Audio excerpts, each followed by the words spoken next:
वजीर आजम नरेंद्र मोदी ने गुवाहाटी में 11,000 करोड़ रुपए से ज्यादा के तरक्याती प्रोजेक्टों का रखा संगी बुनियाद और किया इफ्तिताह। कहा है अयोध्या में अजीमुशान तकरीब के बाद मां कामाख्या दिव्य लोक प्रोजेक्ट का संगी बुनियाद रखने का हासिल हुआ शर्फ। शुमाल मशरक को आज मोदी की गारंटी पे भरोसा।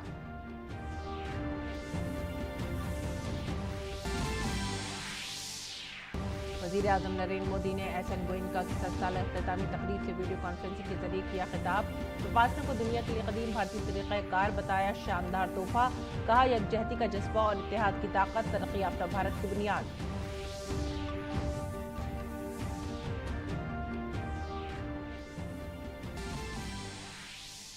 दिल्ली में इमरान असेंबली की खरीदो फरोख्त के इल्जाम पर क्राइम ब्रांच की कार्रवाई। वजीर आला केजरीवाल के बाद आतिशी के घर पहुंची क्राइम ब्रांच की टीम। बीजेपी ने कहा आम आदमी पार्टी के दोनों लीडरों को झूठे इल्जाम का देना होगा जवाब।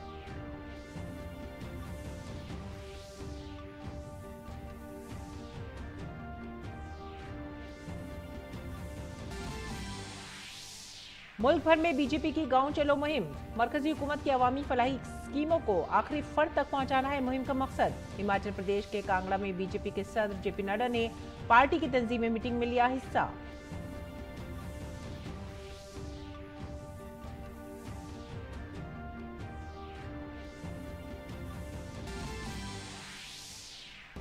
पहाड़ों पर बर्फबारी और मैदानी इलाकों में बारिश की वजह से मौसम हुआ तब्दील। दिल्ली एनसीआर समेत शुमाली भारत के कई रियासतों में मुख्तलिफ मकामात पर बारिश।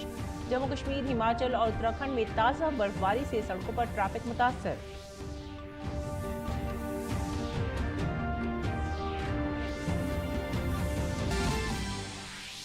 विशाखापट्टनम टेस्ट में तीसरे दिन इब्तदाई धचके के बाद भारत की पोजीशन मजबूत। शुभमन गिल ने खेली सेंचुरी इनिंग। इंग्लैंड के सामने जीत के लिए रखा 399 रन का हदफ।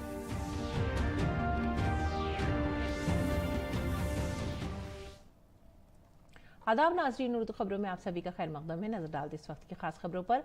गुवाहाटी के खानापारा में वेटरनिटी कॉलेज के मैदान में जमा लोगों ने वजीर आजम का शानदार इस्तकबाल किया। वजीर आजम ने 2 रोज़ा आसाम दौरे के दौरान रियासत की तरक्की के लिए 11,000 करोड़ रुपए से जायद के तरक्याती मंसूबों का संगे बुनियाद रखा।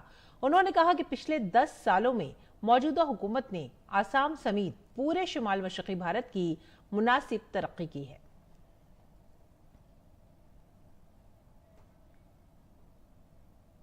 आप भी जानते हैं कि 10 साल पहले असम समेत पूरे नॉर्थ ईस्ट में क्या स्थिति थी। पूरे नॉर्थ ईस्ट में रेल यात्रा और हवाई यात्रा बहुत ही सीमित थी। सड़कें संकरी भी थी और खराब भी थी। एक राज्य से दूसरे राज्य में आना जाना तो छोड़िए, एक जिले से दूसरे जिले में आने जाने में भी कई घंटे लग जाते थे। इन सारी परिस्थितियों को आज भाजपा की डबल इंजन सरकार ने, एनडीए सरकार ने बदला है। साथियों, पिछले 10 वर्षों में हमारी सरकार ने यहां विकास पर होने वाले खर्च को 4 गुना बढ़ाया है।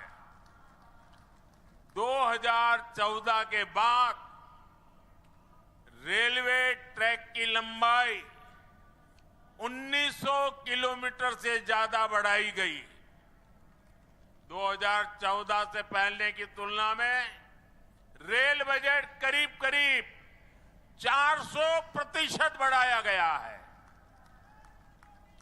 और तब तो प्रधानमंत्री आपके आसाम से चुन करके जाते थे। उससे ज्यादा काम ये आपका साथी कर रहा है। वजीर आजम के जरिए जिन प्रोजेक्टों का इफ्तिताह किया गया उनमें कामाख्या मंदिर के ज़ायरीन की सहूलत के लिए कामाख्या दिव्य प्रोजेक्ट का संगे बुनियाद भी शामिल था। ये तीर्थ यात्रियों को आलमी मेयार की सहूलियात फराहम करेगा।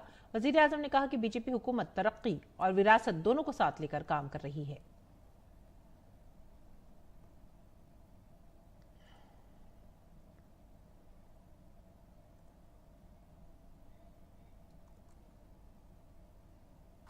हमारे तीर्थ, हमारे मंदिर, हमारी आस्था के स्थान ये सिर्फ दर्शन करने की ही स्थली है ऐसा नहीं है। ये हजारों वर्षों की हमारी सभ्यता की यात्रा की अमिट निशानियां हैं। दुर्भाग्य से आजादी के बाद जिन्होंने लंबे समय तक देश में सरकारें चलाई, वो भी आस्था के इन पवित्र स्थानों का महत्व समझ नहीं पाए। कोई भी देश अपने अतीत को ऐसे मिटाकर, ऐसे भुलाकर, अपनी जड़ों को काटकर कभी विकसित नहीं हो सकता।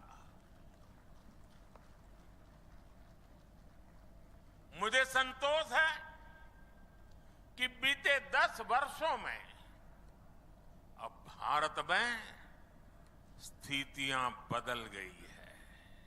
भाजपा की डबल इंजन सरकार ने विकास और विरासत को अपनी नीति का हिस्सा बनाया है। और इसके अलावा वजीर आजम ने फुटबॉल के लिए आलमी मेयार के मैदान और करीमनगर में बराक घाटी के लिए एक मेडिकल कॉलेज की तामीर का संग बुनियाद भी रखा, जबकि 3400 करोड़ रुपए से जायद की लागत से सड़कों की अपग्रेडेशन के मुतादिद मंसूबों का संग बुनियाद रखा।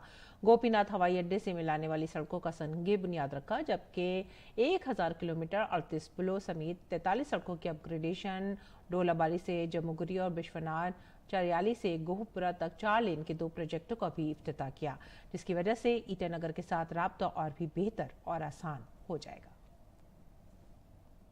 2014 तक यहां सिर्फ 10,000 किलोमीटर नेशनल हाईवे हुआ करते थे।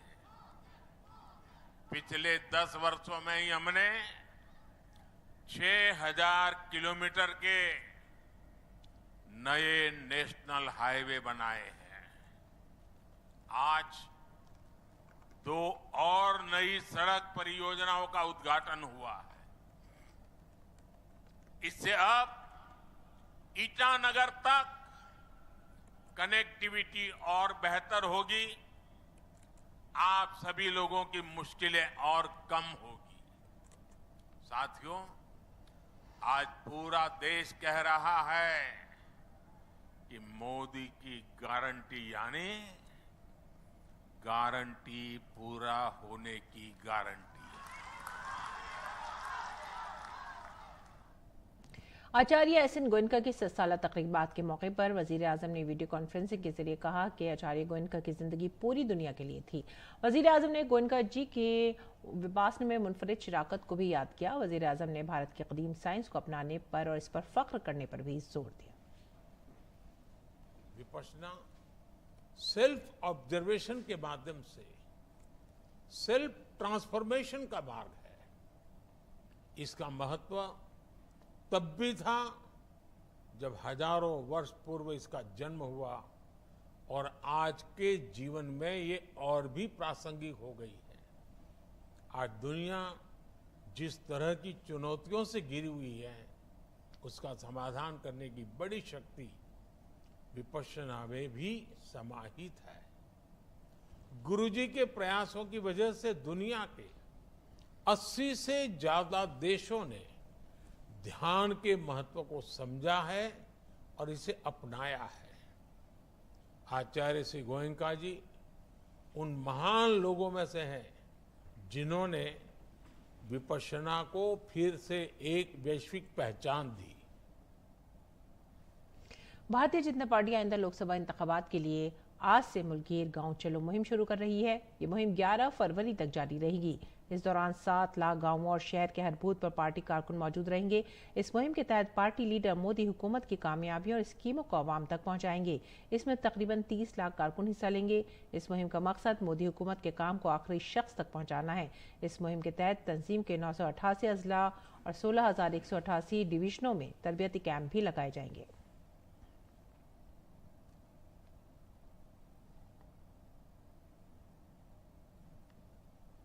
आगे बढ़ेंगे अगली खबर की तरफ। हिमाचल प्रदेश में बीजेपी के कौमी सदर जेपी नड्डा ने कांगड़ा में पार्टी की तंजीमी मीटिंग में हिस्सा लिया। इस दौरान मरकजी वजीर अनुराग सिंह ठाकुर भी मौजूद थे।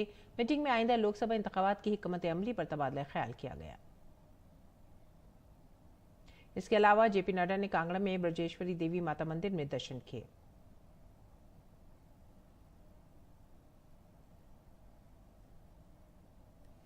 आरएसएस के सरबराह मोहन भागवत ने बेंगलुरु में संस्कार भारती के ज़ेर एहतमाम ऑल इंडिया क्लासिक संगम की इख्तितामी तकरीब से खिताब करते हुए कहा कि फ़न इक़दार को फ़रोग़ देने के लिए है। उन्होंने फ़न की दुनिया की रोशन ख्याली की वकालत की। कला संस्कार देने के लिए है, समाज को समरस बनाने के लिए है। एक ऐसा समाज जो संपूर्ण विश्व को स्वम स्वम चरित्रं शिक्षरन् पृथिव्याम सर्वमानवा, अपने चरित्र का उदाहरण देकर उससे जीवन की सीख दे, ऐसा मानव समाज अपने देश में, अपने देश के समाज को बनाने के लिए अगर करना है तो ये कला जगत में कुछ कलाकारों का काम होने से नहीं होगा। संपूर्ण कला जगत का ये काम है। संपूर्ण कला जगत उसका और प्रवृत्त होना है। कला साधक संगम की तकरीब से खिताब करते हुए आरएसएस सरबराह ने डॉक्टर हेडगेवार की जिंदगी और किरदार पर भी रोशनी डाली। उन्होंने कहा कि डॉक्टर हेडगेवार ने मुकम्मल आज़ादी का नजरिया पेश किया। और दिल्ली क्राइम ब्रांच की टीम आज सुबह दिल्ली के वजीर तालीम आतिशी के घर नोटिस देने पहुंची। आम आदमी पार्टी के मेंबरान असेंबली की खरीदो फरोख्त की कोशिश के इल्जाम में पुलिस उनको नोटिस देना चाहती थी, लेकिन वो घर पर नहीं मिली। आतिशी कल दिल्ली से बाहर थी, इसलिए क्राइम ब्रांच की टीम आज नोटिस देने आई थी। आतिशी और दिल्ली के वजीर आला अरविंद केजरीवाल ने हाल ही में आम आदमी पार्टी के कुछ मेंबरान असेंबली पर खरीदो फरोख्त की कोशिश का इल्जाम लगाया था। इन इल्जामात को संजीदगी से लेते हुए दिल्ली पुलिस ने मामले की जांच शुरू कर दी है। इसके तहत आज क्राइम ब्रांच के एसीपी खुद नोटिस देने आतिशी के घर पहुंचे थे। और बीजेपी लीडर हरीश खुराना ने आम आदमी पार्टी के लीडरों को नोटिस देने के मामले पर कहा है कि अगर अरविंद केजरीवाल और आतिशी ने झूठ बोला है तो उन्हें इसका जवाब देना होगा और उन्हें कानून का सामना करना पड़ेगा। झूठ बोला है तो उसका जवाब तो देना पड़ेगा, चाहे वो आतिशी हो चाहे वो अरविंद केजरीवाल हो। अब नहीं चलने वाला कि आप आरोप लगाओ और भाग जाओ। आपने अगर आरोप लगाए हैं तो सबूत तो देने पड़ेंगे, ये बात तय है। जिस प्रकार से आपने भारतीय जनता पार्टी के ऊपर आतिशी जी ने भी और अरविंद केजरीवाल जी ने भी आरोप लगाया कि भारतीय जनता पार्टी के लोग आम आदमी पार्टी के एमएलए को खरीदना चाहते हैं और लोटस 2 करना चाहते हैं। लोटस 1 में भी आपने यही आरोप लगाया था, लोटस 2 में भी आपने यही कहा कि हम भारतीय जनता पार्टी करना चाहती है। तो भारतीय जनता पार्टी का हर व्यक्ति एक बात पूछ रहा है आपसे कि ऐसे व्यक्ति कौन से एमएलए हैं जो आप कह रहे हो खरीदना चाहते हैं, उनके नाम बताइए, और जो व्यक्ति खरीद रहे हैं भारतीय जनता पार्टी के, जरा उनके नाम बता दीजिए। अब नहीं चलने वाला, अब तो आपको नाम बताने होंगे, अन्यथा कानून का सामना करना होगा। बीजेपी लीडर मनजिंदर सिंह सिरसा ने कहा है कि दिल्ली की क्राइम ब्रांच आतिशी से सबूत मांग रही है और उन्हें ये सबूत फराहम करने होंगे। अब तक आतिशी जी भी अरविंद केजरीवाल जी की तरह कह रहे थे हमारे पास सबूत हैं, हमारे 7 एमएलए खरीदने की कोशिश की जा रही है। अब जब दिल्ली पुलिस बीजेपी की कंप्लेंट के ऊपर सबूत मांग रही है, क्राइम ब्रांच के लोग पहले अरविंद केजरीवाल जी के घर गए तो अरविंद केजरीवाल जी घर छोड़कर भाग गए। अब पता चला है कि क्राइम ब्रांच वाले आतिशी जी के पास गए कि बहन आप ही सबूत दे दीजिए, आप ही वो नंबर दे दीजिए जिसने फोन किया, हम उसको ढूंढ कर लाएं, उसके ऊपर मुकदमा दर्ज करें, उसको जेल में डालें जो तुम्हारे एमएलए को खरीदना चाहता है। अब वो भी गायब हो गई। पर आतिशी जी जवाब तो देना पड़ेगा, किस एमएलए को फोन आया, किस नंबर से फोन आया, ये सबूत तो देना पड़ेगा, नहीं तो कार्रवाई होगी। नकली और झूठी बात करने के चक्कर में आपको भी इस मुकदमे में आना पड़ेगा। आम आदमी पार्टी की तरफ से अपनी पार्टी के मेंबरान असेंबली को खरीदने के इल्जाम के बारे में बीजेपी रुकने पार्लियामेंट प्रवेश वर्मा ने अरविंद केजरीवाल के इल्जाम को मुकम्मल तौर पर झूठा करार दिया है। उन्होंने कहा कि केजरीवाल बदनवानी में फंसने वाले हैं, इसलिए वो लोगों की तवज्जो हटाने के लिए ऐसे बयान दे रहे हैं। अरविंद केजरीवाल को मालूम है कि जब इसकी इन्वेस्टिगेशन होगी तो ये सामने आएगा कि कोई भी विधायक को फोन नहीं आया, कोई भी किसी से नहीं मिला, और ये सारी जो है अपना मनगढ़ंत कहानियां हैं, केवल अपनी छवि को बचाने के लिए, केवल जनता को दिखाने के लिए, क्योंकि मैं ईडी में और मैं ये अपना शराब के केस में फंसता जा रहा हूँ, इसलिए मेरी सरकार को गिराने की कोशिश की जा रही है। ये केवल जनता को गुमराह करने के लिए किया जा रहा है। और उत्तर प्रदेश एटीएस को एक बड़ी कामयाबी मिली है। यूपी एटीएस ने मेरठ से एक आईएसआई एजेंट को गिरफ्तार किया है। मुलजिम की शनाख्त सत्येंद्र सवाल के तौर पर की गई है, जो रूस में भारतीय सफारत खाने में भारत के बेहतरीन सिक्योरिटी असिस्टेंट के तौर पर तैनात था। सत्येंद्र को खुफिया मालूमात लीक करने और इसे आईएसआई के साथ शेयर करने के संगीन इल्जामात का सामना है। लोकसभा इंतखाबात के लिए सीटों की तकसीम पर बढ़ते अदम इत्मीनान और इख्तलाफात के दरमियान हिज़्ब मुखालिफ ग्रुप इंडिया इत्तेहाद टूटने के दाने पर पहुंचने के साथ हलीफ जमात और कांग्रेस के दरमियान तलखी बढ़ती जा रही है। ताज़ा तरीन मामला उत्तर प्रदेश से सामने आया है, जहां समाजवादी पार्टी के सरबराह अखिलेश यादव ने कांग्रेस के साबिक सदर राहुल गांधी की न्याय यात्रा के हवाले से कहा कि उन्हें अभी तक भारत जोड़ो न्याय यात्रा में शिरकत की दावत नहीं दी गई है। कांग्रेस के रुकन पार्लियामेंट और साबिक कौमी सदर राहुल गांधी की क़यादत में ये यात्रा फिलहाल झारखंड में है और मुंबई में खत्म होने से पहले मगरिब की तरफ बढ़ेगी। ये यात्रा 14 फरवरी को उत्तर प्रदेश में दाखिल होने वाली है, जब कांग्रेस अपने कुलीदी इत्तेहादी के बाद इंडिया ब्लॉक को आगे ले जाने की कोशिशें कर रही है। नीतीश कुमार की क़यादत वाली जनता दल यूनाइटेड बीजेपी की क़यादत वाली एनडीए में वापस आ गई है। दो अहम शराकतदारों ममता बनर्जी की ज़ेर क़यादत तृणमूल कांग्रेस और अरविंद केजरीवाल आम आदमी पार्टी की क़यादत में आने वाले लोकसभा इंतखाबात में मगरबी बंगाल और पंजाब में बड़ी पुरानी पार्टी के साथ इत्तेहाद को पहले ही मुस्तरद कर दिया गया है। इस सवाल के जवाब में कि क्या वो न्याय यात्रा उत्तर प्रदेश में दाखिल होने की सूरत में उसमें शामिल होंगे, समाजवादी पार्टी के सरबराह ने हफ्ते के रोज कहा, बहुत से बड़े प्रोग्राम मुनक्किद किए जाते हैं जिनके लिए हमें दावतनामे नहीं मिलते, हम दावतनामे क्यों मांगे। मुश्किल तो यह है कि कई बड़े आयोजन होते हैं, बड़े कार्यक्रम होते हैं, हम लोगों को निमंत्रण ही नहीं मिलता, तो अपने आप क्या मांगे हम निमंत्रण। और बिहार के दोनों नए नायब वजीर आला सम्राट चौधरी और विजय सिन्हा ने दिल्ली में वजीर दिफा और वजीर दाखिला से मुलाकात की। मुलाकात के बाद सम्राट चौधरी और विजय सिन्हा ने डीडी न्यूज़ को बताया कि ये आला क़यादत के साथ एक खैर सगाली मुलाकात थी, जिसमें बिहार की तरक्की और तंजीम पर तबादला ख्याल किया गया। सम्राट चौधरी ने हमारे नामानिगार राजेश राज से खुसूसी बातचीत में कहा कि बिहार में जराइम के खिलाफ क्रैकडाउन हमारी तरजीह है। बिहार के दोनों नवनियुक्त डिप्टी चीफ मिनिस्टर सम्राट चौधरी और विजय सिन्हा अभी दिल्ली के दौरे पर हैं और उन्होंने यहां पर बिहार बीजेपी के प्रभारी विनोद तावड़े, रक्षा मंत्री राजनाथ सिंह और गृह मंत्री अमित शाह से मुलाकात की है। हमारे साथ सम्राट चौधरी और विजय सिन्हा दोनों मौजूद हैं। हम सबसे पहले सम्राट जी से पूछते हैं, संगठन की बात और कैसे बिहार और आगे बढ़े, इसका चिंता सभी नेताओं ने किया है और जो हमारा कमिटमेंट है 2020 का, उस कमिटमेंट को पूरा करना है। मंत्रिमंडल विस्तार को लेकर के काफी चर्चाएं हो रही हैं। उसकी जरूरत तो है नहीं, 9 आदमी सरकार में हैं, जरूरत पड़ेगा जरूर करेंगे, ये माननीय मुख्यमंत्री जी को तय करना है। क्या प्राथमिकता होगी बिहार? प्राथमिकता है बिहार में नौजवानों को रोजगार, अपराधी को रोड पे नहीं रहने देना। और ये जो गुंडागर्दी करते हैं राजद वाले लोग, इसका इलाज मैं जानता हूं। और तेजस्वी यादव जो डरा रहे हैं लोगों को, इनको पता नहीं है, ये तो अभी बच्चे हैं, कह रहा है ना खेला होगा, तो हम लोग खिलौना देंगे बच्चे को, बच्चा है खिलौना देंगे। ये शिष्टाचार मुलाकात थी। बिहार के अंदर जो परिवर्तन हुआ है, जनादेश का सम्मान हुआ है, बिहार के अंदर जो अराजकता का माहौल लाए थे उनसे मुक्ति पाया गया है। और हम लोग जो विश्वास हम लोग पर व्यक्त किए, हमारे देश के प्रधानमंत्री नरेंद्र मोदी जी, गृह मंत्री जी और राष्ट्रीय अध्यक्ष जी, सभी शीर्षस्थ नेतृत्व, सबका आभार व्यक्त करने के लिए, उनका आशीर्वाद लेने के लिए, मार्गदर्शन लेने के लिए हम लोग आए हैं। प्रधानमंत्री जी से भी मुलाकात होनी है? हाँ, उनसे भी हम लोगों ने आग्रह किया है बहुत शुक्रिया विजय सिन्हा जो बिहार के डिप्टी चीफ मिनिस्टर हैं और सम्राट चौधरी, ये दोनों लोग दिल्ली में हैं और लगातार शिष्टाचार मुलाकात कर रहे हैं ताकि बिहार में जो आगे मंत्रिमंडल का विस्तार है या फिर अन्य जो काम है उनको समय पर निपटाया जा सके। कैमरामैन राजेश शर्मा के साथ राजेश राज, डीडी न्यूज, दिल्ली। जम्मू कश्मीर के उधमपुर में हुए एक सड़क हादसे में 4 अफराद की मौत हो गई है जबकि एक लड़की जख्मी हुई है। उधमपुर पुलिस हुकाम ने बताया कि जख्मी लड़की को जम्मू के मेडिकल कॉलेज में दाखिल कराया गया है। उन्होंने कहा कि हादसा इंतहाई अंदोहनाक था और ये उस वक्त हुआ जब कार में सफर करने वाले अफराद ट्रक से टकरा गए। आगे बढ़ते अगली खबर की तरफ। जम्मू कश्मीर के श्रीनगर में ताज़ा बर्फबारी हुई है जिसकी वजह से सड़कों पर बर्फ की चादर नजर आ रही है। श्रीनगर की डल झील के किनारे सैयाह बर्फबारी से लुत्फ अंदोज होते नजर आए।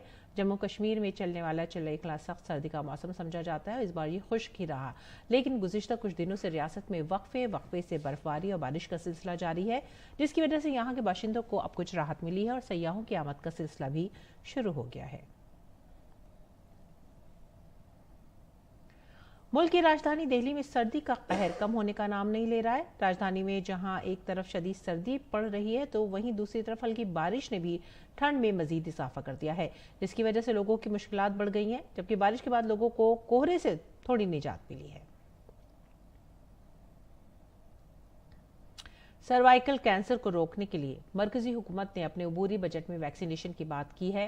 ये वैक्सीनेशन 9 से 14 साल की उम्र की लड़कियों को मुफ्त दी जाएगी ताकि वो सर्वाइकल कैंसर से महफूज रह सकें। सर्वाइकल कैंसर खवातीन के कैंसर में दूसरे नंबर पर आता है। कैंसर का आलमी दिन हर साल 4 फरवरी को मनाया जाता है। कैंसर के आलमी दिन के मौके पर दुनिया भर से लोग कैंसर से बचाव और उसके फैलाव के बारे में शऊर पैदा करने के लिए इकट्ठे होते हैं। हर साल 4 फरवरी को कैंसर का आलमी दिन मनाया जाता है। बेदारी पैदा करने और इस बीमारी के इलाज की हौसला अफजाई के लिए ये एक आलमी इक़दाम है। कैंसर से हर साल लाखों लोग मर जाते हैं जो आलमी सतह पर मौत की सबसे बड़ी वजह है। सर्वाइकल कैंसर इनमें से एक है। सर्वाइकल कैंसर खवातीन में दूसरा सबसे आम कैंसर है। यही वजह है कि वजीर खजाना ने अपने उबूरी बजट में सर्वाइकल कैंसर से बचाव के लिए मुफ्त वैक्सीनेशन का ऐलान किया। ये वैक्सीन 9 से 14 साल की उम्र की लड़कियों को दी जाएगी। सबसे पहले तो सर्वाइकल कैंसर वैक्सीन ही अपने में एक बहुत बड़ी बात है क्योंकि this is the only cancer at present जो हम वैक्सीन से पूरी तरह से प्रिवेंट कर सकते हैं। सो एटलीस्ट, और ये एक ऐसा कैंसर है जो आज भी हमारे देश में मतलब हर रोज़ 200 से ज़्यादा महिलाएं और approximately 200 ladies they die because of cervical cancer. तो इतनी बड़ी मात्रा में लोग जिस वजह से अपनी जान खो रहे हैं और आने वाले टाइम में आज हम वो बात कर रहे हैं कि अगर हम वैक्सीनेशन को फुल फ्लेज तरीके से इम्प्लीमेंट करते हैं तो आने वाले टाइम में इस कैंसर को ही हम पूरी तरह से इरेडिकेट कर देंगे। कैंसर की शिनाख्त के लिए जरूरी है कि इसका सही वक्त पर मुआयना कराया जाए। आजकल कैंसर के लिए जदीद टेक्नोलॉजीज आ गई हैं जिसने इलाज को आसान बना दिया है। 100 कैंसर अगर होंगे तो 20-25% लोगों में ये टारगेटेड थेरेपी का इस्तेमाल हो सकता है। बाकी में कीमोथेरेपी और इम्यूनोथेरेपी की दवाइयाँ देते हैं जिससे कि कैंसर्स कंट्रोल होते हैं। कैंसर स्क्रीनिंग के लिए गवर्नमेंट ने ब्रेस्ट स्क्रीनिंग का प्रोग्राम चला रखा है, सर्वाइकल स्क्रीनिंग का प्रोग्राम चला रखा है, ओरल कैंसर के लिए स्क्रीनिंग का प्रोग्राम चला रखा है। लेकिन शहरों के लोग भी जो कि पढ़े लिखे लोग हैं, जिनको इन चीज़ों के बारे में अंदेशा है, हम लोग कितने अपनी तरफ से एफर्ट्स लेते हैं कि जाके खुद को स्क्रीन कराएं।